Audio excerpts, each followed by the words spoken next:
Okay, let's unpack this.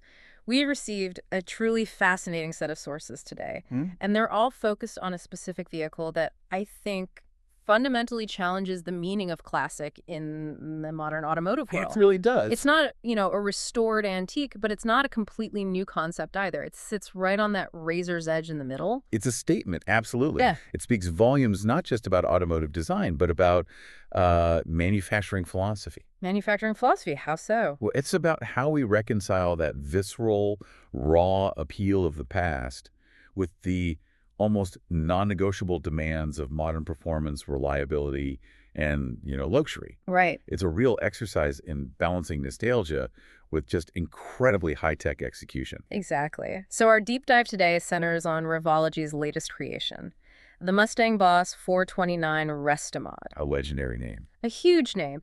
And our mission today is to understand how Revology claims to elevate this entire Restomod segment, moving it beyond, the custom garage one-off. That slightly compromised passion project we've all seen. Yeah, that's the one. And into something that genuinely approaches OEM quality and engineering rigor. Mhm. We need to dissect how they managed to meld that classic soul with modern luxury, and maybe most importantly, we need to analyze the calculus for a vehicle that starts at nearly $400,000. And that price tag, it isn't just steep, it's a statement of intent. Yeah. It really A is. statement of intent. Yeah, it forces you to take a critical look at the underlying value proposition. You have to ask, what exactly are you truly buying when you purchase a vehicle designed and engineered today, but styled to look like it rolled off the line 55 years ago? Is the value in the looks, or is it in the engineering hidden underneath? Precisely. That's the core question. And for many of us, that phrase, classic Mustang Restomod, it conjures up images that, frankly, aren't exactly flattering. Oh, not at all. You think of projects where the ambition just completely outstrips the execution. Totally. We envision these flawed results, maybe a hokey digital dash crammed into a space that was designed for beautiful analog gauges. Or those floppy body kits that don't quite align with the panels. Yes, they never align. It's that visual compromise. You see these massive chunks of billet aluminum shoehorned into wheel wells that were designed for, what, 14-inch tires in the 60s? Right, and it just looks wrong. It does. The classic shape is sort of retained, but the purity of that original design is often lost in that translation to modernization. Mm. The whole thing can look very heavy-handed, which immediately undercuts any claim to luxury. That's the classic failure mode of the Restomod, isn't it? That void between imagination and reality. Mhm. The owner wants modern performance, but the shop often lacks the engineering discipline to cleanly integrate those systems. And it ends up feeling like a collection of expensive parts just bolted onto an old chassis instead of a unified, cohesive machine. Which is exactly what Revology aims to change. They want to change that definition entirely, using processes and rigor straight out of the modern automotive playbook. Precisely.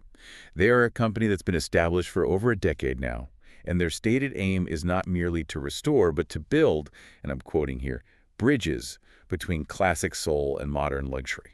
They're bridging that critical gap. Yes, by treating these builds not as customizations, but as highly standardized, small batch manufacturing projects. And their credibility is already pretty high because they have a proven track record. A very strong one. They've successfully brought numerous reimagined classic cars to market, specifically focusing on the 1966, 67, and 68 Mustang and Shelby models. So they've already navigated those treacherous waters of fitting modern running gear into these iconic, but let's be honest, inherently limited classic shells. So they're not starting from scratch with this one. Not at all. That existing portfolio gives them the foundational knowledge, the jigs, the CAD designs, the supply chain relationships, everything required for high-quality, repeatable manufacturing. They've developed a system. A systematic approach to recreating and systematically improving upon the classic Mustang chassis architecture. And now their latest effort takes on what I would call an absolute legend. It really is. The 1969 Mustang Boss 429. This is a massive step up in terms of historical gravity.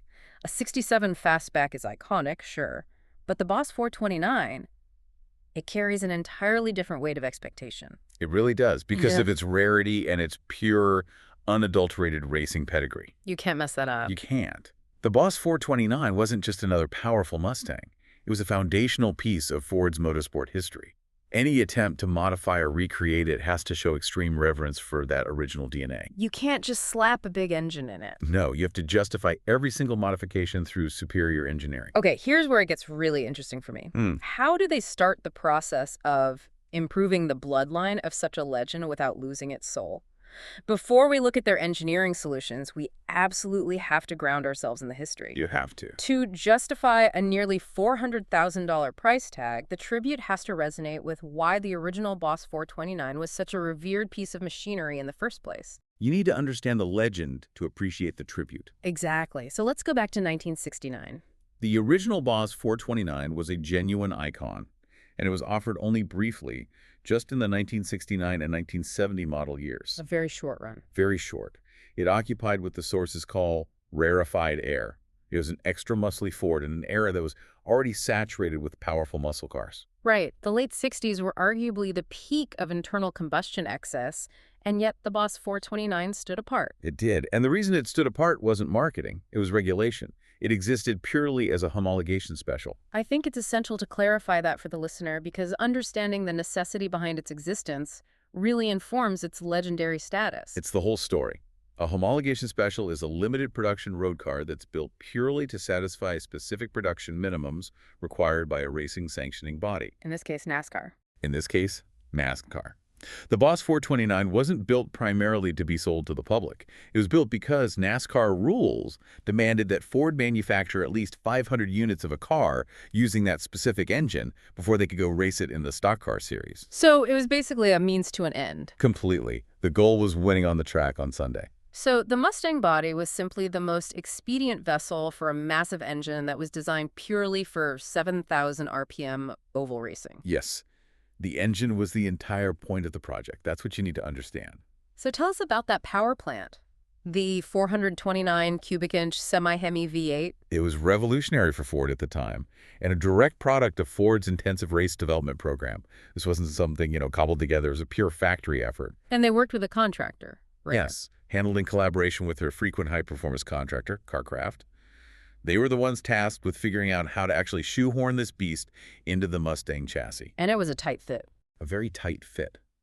The engine's defining feature was the enormous cylinder heads with hemispherical-style combustion chambers, hence the semi-Hemi designation, and, crucially, canted valves. The canted valve arrangement is key, right? That's the secret sauce. That's the magic. It allows for huge intake and exhaust valves and much straighter airflow paths compared to traditional wedge heads. So it can breathe better at high RPMs. Maximizing breathing at high RPMs, that's a racing blueprint through and through. And the whole project was fueled by one goal. One goal: direct competition. Specifically, they were targeting the dominance of Chrysler's 426 Hemi V8 in stock car racing. The legendary Hemi. Mopar had been cleaning up, and Ford desperately needed an answer that could compete head-to-head on the banking of Daytona and Talladega. The Boss 429 engine was conceived to be that answer. And the timing was perfectly strategic, which just shows how intensely focused Ford was on this rivalry. Absolutely. NASCAR had instituted a 429 cubic inch limit on displacement in 1968. This was intended to level the playing field, maybe to check the Hemi's overwhelming power. But Ford was already preparing their response. They were ready. By the 1969 racing season, they had their canted valve big block ready to meet the new regulations. And the fact that this engine was so large and required so much specialized work to fit into a standard Mustang body. It just screams that this was a race engine that someone was forced to adapt for the street. Carcraft had to do some serious surgery, didn't they? Oh yeah, they extensively modified the inner fenders. They even had to relocate the front suspension mounting points just to make room. So the street version was basically a detuned race motor. That's a perfect way to put it. It idled poorly, it often ran hot. It was temperamental. That's a fascinating detail, the poor drivability.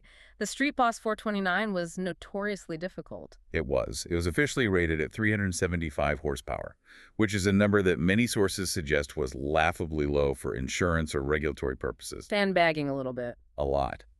But even at its real-world output, the sheer mechanical violence of it and the difficulty of driving it daily just underscored its race lineage. It lacked the refinement that we demand of a performance car today. Completely. The engine was everything, and the rest of the car was merely a platform to meet that 500-unit requirement. The handling was compromised because of the modifications, and the braking technology was still firmly rooted in the late 60s. And this raw, uncompromised heritage is what makes the originals so valuable and so rare today. Fewer than 2,000 were made across those two model years. Wow. It solidifies their provenance.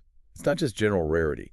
It's a scarcity tied directly to this high-stakes motorsport rivalry and a specific era of win on Sunday, sell on Monday. And that's exactly the history that Revology is tapping into. Yes, promising to deliver that authentic visual and historical connection, but now wrapped in a package that performs flawlessly and reliably. That's the tension they have to manage. The original was a flawed icon, brilliant in its race engine design, but poor in its street execution. Revology has to deliver the brilliance without any of the flaws. Before we move on, I think it's important to underscore how truly specialized that original engine build was. It wasn't just a big block. It was almost a clean sheet design meant to defeat a specific competitor. Absolutely. And think about the expense Ford incurred to meet that rule. It wasn't an economical decision. It was a massive financial commitment to beating Chrysler. So when you purchase a genuine Boss 429, you are buying that commitment, that piece of history. You are. And that's why when they do appear at auction today, they command prices well over $500,000. They represent the absolute pinnacle of Ford's late 60s racing obsession, warts and all. Warts and all. And now we can transition to how Revology takes that flawed historical blueprint and turns it into a modern 710 horsepower weapon. Right. If the original engine was the soul, Revology is starting by building an entirely new body to house a new modern soul. Now we get to the core distinction, and this is where Revology separates itself entirely from the vast majority of custom Restomod shops. This process moves away from the traditional starting point, which is often rescuing and meticulously restoring a 55-year-old shell, with all the inherent compromises that entails. They start with a blank, perfect slate, which has to be essential for achieving modern structural integrity. It's the only way. The Revology build process begins with a brand new steel unibody. This isn't a refurbished shell, it's a completely new structure manufactured under license. So you're immediately eliminating all those critical variables inherent in working with old metal. All of them. Metal fatigue, hidden rust, subtle frame damage accumulated over decades, and the inevitable inconsistencies of a classic assembly line process from 1969. You start new, you're guaranteed a clean, symmetrical, and structurally sound foundation. And this is the true measure of their investment and their philosophy. They're applying methods right out of the OEM tool chest. When we talk about that, we're talking about things like precise fixture alignment, welding protocols, rigorous quality control. Things that most custom shops simply don't have the capacity or the necessity to implement. This isn't customization. This is high-precision manufacturing. So that phrase, OEM tool chest, let's unpack that for the listener who wants the technical depth. What does that really mean? It means applying modern manufacturing protocols that are heavily reliant on CAD or computer-aided design. Okay. In an OEM environment, the vehicle exists entirely in the digital design space first. Every panel gap, every stress point, every mount is designed, tested, and optimized virtually before a single piece of metal is cut. Explain that digital honing process. They're not just scanning an old Mustang and sketching parts around it. No. They are essentially running the entire build, including tolerance stacking and component integration, in the digital design space before they commit to cutting the first piece of steel or applying a single fastener or lick of structural adhesive. So it's simulation versus trial and error. Exactly. They can use finite element analysis, FEA, within the CAD environment to predict how the new chassis will perform under torsional loads, braking forces, and the stress of 710 horsepower. They're solving all the manufacturing problems virtually. Which eliminates massive time and material waste during the physical assembly. They ensure panel gaps are perfect, the structural points are reinforced to modern standards, and all modern components, especially that wide Coyote engine, fit precisely with zero interference. And the end result of that digital rigor is superior structural performance in the physical car. What specific improvements does this yield compared to even a high-quality restoration of an original 1969 shell? It achieves a level of rigidity and refinement that the sources describe as heretofore unheard of in a classic Mustang. A 69 Mustang shell, even when reinforced, just doesn't have the torsional stiffness that modern engineering demands. Not even close. And when you install modern suspension components, double wishbones, 3 links, You need that rigidity for the suspension geometry to work correctly. A floppy chassis means wasted suspension travel and unpredictable handling. That's a crucial technical point. Modern suspension geometry relies on a stiff mounting platform. It does. If the mounting points deflect under load, the alignment changes dynamically, and the car won't handle predictably, no matter how expensive the shocks or control arms are. So this digital groundwork fundamentally guarantees predictable dynamics. Exactly. Furthermore, the sources mentioned this enables an assembly process much closer to OEM standards in terms of speed and repeatability. This is the quality guarantor. Okay, this is where I have to inject a bit of skepticism, just playing devil's advocate from the traditional collector perspective. Go for it. If they're using a brand new unibody, CAD design, and a modern engine, is this really still a classic Boss 429? Or is it essentially a very expensive, highly refined tribute car wearing the skin of a 1969 Boss? That is the defining question of the high-end Restomod market. How does Revology defend that philosophical leap? Their defense rests on 2 points: aesthetic fidelity and engineering usability. They would argue that the emotional connection, the soul you mentioned, is primarily derived from the car's visual impact and the sound of the engine, not the material composition of the 55-year-old metal. So since they achieve flawless aesthetic fidelity, they retain the soul. That's the argument. And the trade-off is superior usability. You get a functional, high-performance sculpture. Absolutely.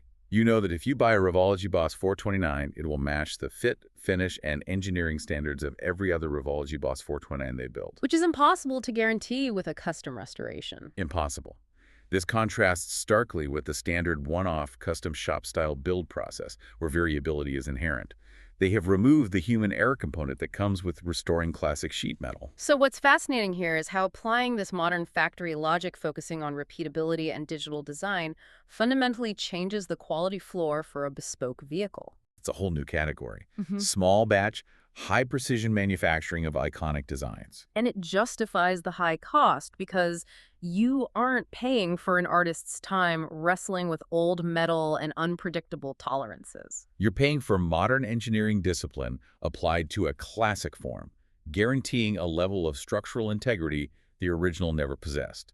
They're selling consistency and, I think most importantly, confidence. That's a powerful distinction. Confidence that your nearly $400,000 classic won't break down on the freeway or shudder when you really push the throttle. With that brand new, digitally optimized chassis as the starting point, Revology had the freedom to select modern components that truly push the envelope. Right. This is where the modern side of the classic soul and modern luxury equation really shines through in the specs. And we should start with the heart of it. The muscle. It's a significant departure from the compromised, high-maintenance original 429 semi-Hemi. Oh yeah. This car uses the 5.0-liter Coyote engine, specifically borrowed from the current Mustang Dark Horse architecture. And that's a brilliant choice because the Coyote engine is already an established, high-revving, reliable V8 platform. It's known for its robust aftermarket support and its power density. But Revology doesn't just use the stock Dark Horse engine. Crucially, they add a supercharger, which is necessary when you're trying to evoke the spirit of the original Boss in terms of sheer brute force. And that modification brings the advertised output up to a massive 710 horsepower. That figure is staggering. It moves this machine from classic muscle car performance into true modern supercar territory. It really does. Remember, the original was nominally 375 HP, and while it was probably closer to 450 HP in reality, 710 HP is a monumental increase in power density and usability. You get instant throttle response coupled with modern EFI reliability. Yes, and this brings us back to the CAD work we were talking about. What's so impressive given the Coyote's reputation for being notoriously wide with its dual overhead cams? It's a wide motor. It is. But the packaging success here is that the engine fits like factory within that new unibody.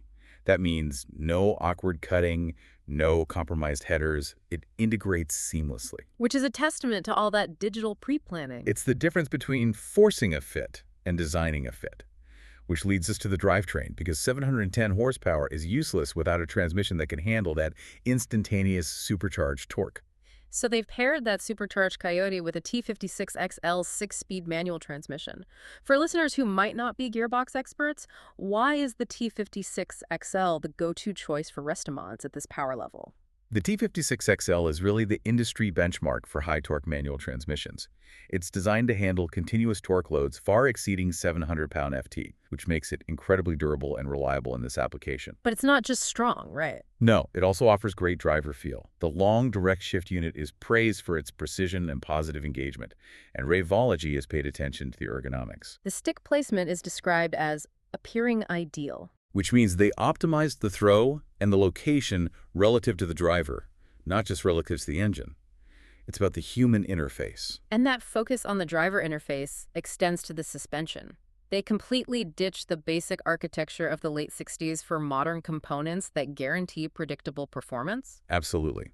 They utilize a double wishbone front suspension, which offers superior control over camber and caster angles throughout the suspension travel. Which leads to much better steering feel and stability. Exactly. And in the rear, they use a 3-link Ford 8.8 suspension setup. The 8.8 is a bomb-proof axle. It is. And the 3-link setup provides excellent anti-squat characteristics, which prevents the rear end from plunging excessively under hard acceleration from that 710 HP engine. A radical departure from the primitive leaf springs of the original. A different universe. So you have modern power, modern handling, and modern braking hydraulic power, rack and pinion steering, and four-wheel power disc brakes. Yeah. The performance is unquestionably modern. But what about the visual execution? This is where so many Restomods fall down. And this is where Revology succeeds. The overall package is so impeccably clean that it gives you the at-a-glance impression of a mildly modified original car. Despite being fundamentally modern beneath the skin. They achieve what we can call aesthetic fidelity. They didn't reinvent the wheel, they just subtly refined it. The details really matter here. The modern braking system is discreetly tucked behind slightly upsized Magnum 500-style wheels. So you don't see massive modern calipers screaming at you. No, they retain all the visual aggression and impact of the original Boss on the exterior, right down to the specific fender callouts and that massive hood scoop that define the 429. The exterior is a perfect visual tribute. The interior, however, is where the luxury component of their philosophy truly manifests. It isn't just a new, high-end leather job. It's an exercise in ergonomic integration. Yes, they ensured the gauges, the dashboard layout, and the leather-wrapped steering wheel visually emulate the classic 69 parts, maintaining that sense of nostalgia when you sit inside. And then there's the seating. The choice of modified Mazda MX-5 seats is particularly interesting from an engineering and functional perspective. It is. This choice speaks volumes about their philosophy of using reliable, lightweight, and modern components.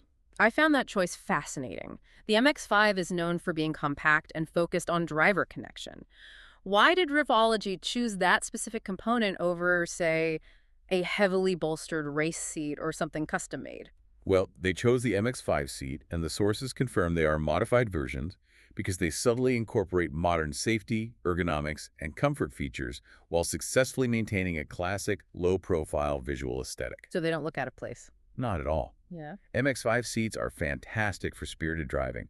They offer excellent lateral bolstering without the bulk of modern performance seats, which would look jarring in the narrow confines of a 1960s cabin. Plus they're lightweight, comfortable for daily driving. And easy to integrate with modern safety belts and sliders. It's a very smart, subtle choice that balances aesthetics, function, and modern crash protection requirements. So the promise here is fully realized.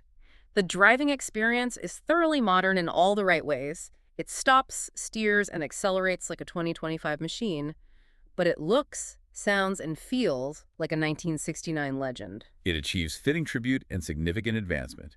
It moves beyond the superficial look of a Restomod. It is the ultimate expression of the Restomod goal, isn't it? I think so. Taking all the flaws, the poor handling, the sketchy brakes, the temperamental engine out of the classic experience, while leaving all the charm and the raw visual impact intact. They've successfully manufactured a sense of seamless authenticity. All right, let's address the elephant in the engine bay again. We have to. This level of bespoke engineering, this repeatable, high-quality manufacturing using new unibodies and CAD design, it does not come cheap. Not at all. We're talking about a significant financial commitment. Indeed, the starting price is crystal clear. A cool $395,000 gets the ball rolling on a custom build-out. And that number needs serious justification, especially when you place it in the context of the broader automotive performance market. Okay, let's start by putting that price into perspective for the listener who is keyed into modern performance cars. What does $395,000 get you today, purely on a performance per dollar metric? If you are measuring pure speed, reliability, and a factory warranty, the comparison is brutal. Brutal. You could buy 5 or even 6 new Mustang Dark Horses, which are themselves excellent warranty-backed performance machines. Or if you wanted one single, highly specialized track machine. You could buy the upcoming, highly anticipated, high-spec Mustang GTD. The Mustang GTD, which is Ford's attempt to create a Porsche 911 GT3 RS rival, is projected to start in that ballpark, maybe slightly higher depending on options. And that car boasts 815 horsepower and comes with a full factory warranty, designed to be tracked straight out of the box. So when you look at it purely as an engineering investment for track performance, the $395,000 for the Revology Boss 429 seems incredibly steep. The modern GTD offers more horsepower, more advanced aerodynamics, and guaranteed reliability, backed by one of the largest automakers in the world. The performance per dollar metric clearly favors the new, purpose-built modern machine. So why does Revology command this price? The justification has to lie elsewhere. And it lies squarely in the collector market and the concept of turnkey provenance. Okay, explain that. Why does the price for the Revology version start to look less outlandish? Because we have to remember the cost of the genuine article. We established that the original Boss 429s are incredibly rare. Fewer than 2,000 made, tied to a vital racing history. And genuine original Boss 429s are currently selling for as much as $625,000 at auction. Sometimes even higher, depending on condition and documented history. And here is the critical caveat that justifies the $395,000 Restomod. Those original examples, costing $625,000, are still, at best, 55-year-old Fords. Right. They require extensive specialized maintenance. Finding parts and mechanics who understand the nuances of the original semi-Hemi is incredibly difficult and expensive. And they don't drive well by modern standards. They're unpredictable, and they certainly don't have the rigidity or safety features of a modern car. They are, for all intents and purposes, museum pieces that are almost unusable outside of a static display. So the argument isn't about performance per dollar, it's about usability per dollar. Exactly. For a $230,000 premium, the collector gets a fragile, temperamental museum piece. Whereas for $395,000, they get a brand new 710 HEP machine that looks identical, sounds right, and can be driven daily with modern reliability and comfort. The gap between the $395,000 new Classic and the $625,000 original is the price of daily drivability. It's the price of 710 HP and the peace of mind that comes with a car built using CAD and OEM standards. The collector market is willing to pay a massive premium for that turnkey usability. Wrapped in non-replicable, iconic design. And this speaks to a shift in how wealth interacts with classic cars. Collectors aren't just buying static assets anymore. They want functional, immersive experiences. They want the look, but they don't want the carburetor troubles, the vague steering, or the fear of getting rear-ended because of poor brakes. The source concludes that the Revology Boss 429 represents an ideal middle ground between provenance and progress. You get the iconic design, the swagger, the historical connection. That's the provenance. But it's coupled with 710 HP, modern suspension, and a brand new, highly rigid chassis. That's the progress. It mitigates the risk associated with owning and maintaining a true vintage asset. And if we connect this to the bigger picture, this segment of the market isn't just buying performance, they're buying reliability and usability wrapped in that iconic silhouette. And you have to consider the depreciation factor too. While a new $395,000 Revology will likely hold its value extremely well, that $625,000 original might require another $50,000 to $100,000 in specialized maintenance and restoration over 5 years, just to maintain its auction value. the cost of ownership for the Revology product is demonstrably lower. It becomes a calculated decision. The original holds the bragging rights of originality, but the Revology holds the bragging rights of functionality and superior engineering. So for a discerning enthusiast who wants to actually drive their icon aggressively, The Revology product is the practical investment, despite that initial high cost. It's the difference between collecting a delicate, high-value statue and commissioning a functional, high-performance sculpture you can drive every single day. the price is justified not by the raw components, but by the mastery of integration, the reduction of complexity, and the promise of a modern experience hidden beneath a classic skin.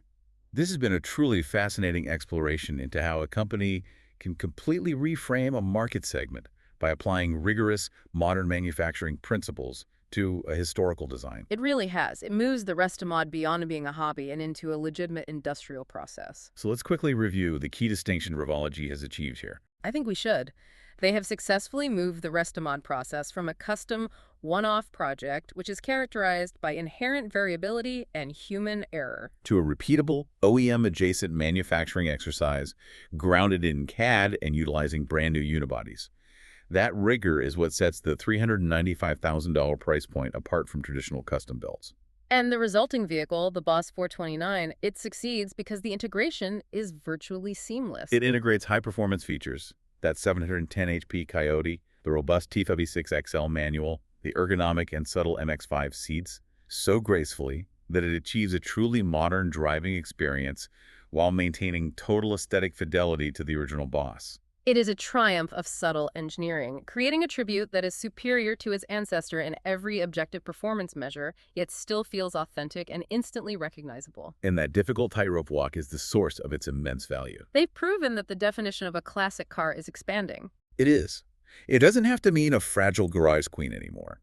It can mean a functionally perfect, modern interpretation, a vehicle that perfectly fulfills the historical fantasy without imposing the historical reality. So what does this all mean for you, the listener? Well, it means that if you have the means, you no longer have to choose between history and usability. You can have both. And that leads to a provocative thought that brings us full circle to the rivalry that created the original Boss 429. Okay. We know this Revology Boss 429 effort seems to have nailed it. It represents both tribute and advancement.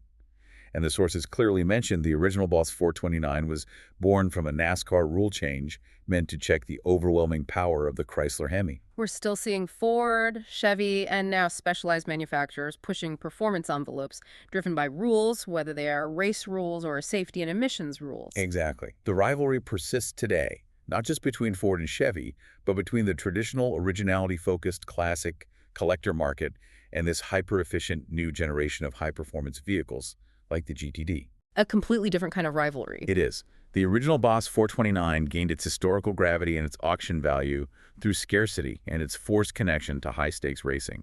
The question is this. Will modern homologation specials, built under today's strict efficiency, safety, and digital integration standards, ever command the same emotional and historical gravity? That deep, visceral connection to raw motorsport. As these uncompromising 1969 legends, that's a thought worth pulling over for.